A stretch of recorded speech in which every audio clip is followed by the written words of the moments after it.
I started looking for God, but at the age of 17, unfortunately, I lost my mother.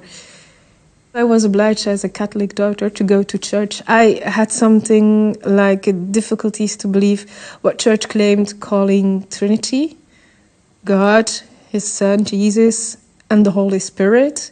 So afterwards I started reading books, all the books, most of them, and to be honest, the Quran too. But reading Quran is very difficult and quite mysterious. But a few words were very, enlightened me, were very strong, like the compassionate that mostly came back in that book. Even if I could not immediately associate with it, but it felt that I need to follow a path.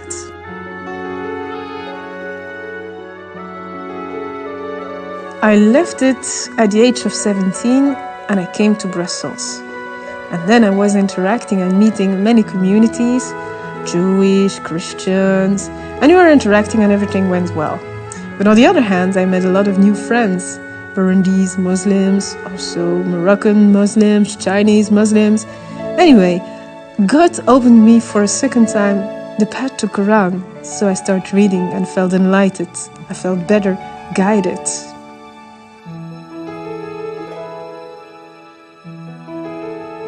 Why did I lose my mother at the age of 17? Even if I not feel alone, and even if I am alone, I could feel His presence, even if defining His presence was not easy at all.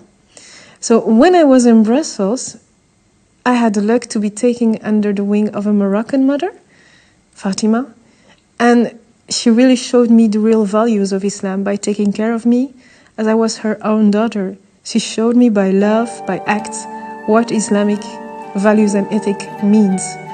Really, I was lucky. So afterwards, I started studying Arabic at the mosque. And there my professor, a Tunisian professor, Mahmoud, explained me or opened me at least the way to find more information on Islam in a very, very broad sense.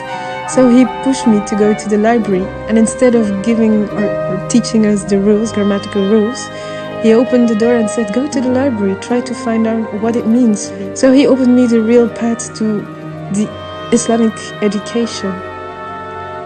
But on the other hand, I was still living in my context in Belgium with a Catholic father who really imposed me still going to church. And I started wondering if this was the way I need to follow.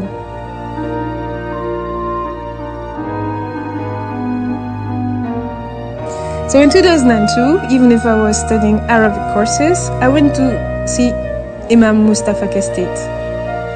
Even if I was not ready to become Muslim, I just wanted to know what did it mean to be a Muslim. So he really gave an answer to my questions by asking me two questions. Do you believe in God? And of course I said, yes, I believe Him. I feel that He is around. And then he said, did you already read the Quran or other Islamic lectures? And I said, yes, of course, I already tried. But it's very difficult for the first time to read Quran, and it's quite mysterious. But a few words came or enlightened me when I was reading Quran, and always came back the compassionate, Rahman, and I was a little enlightened and felt better to follow the path of Islam on my own way.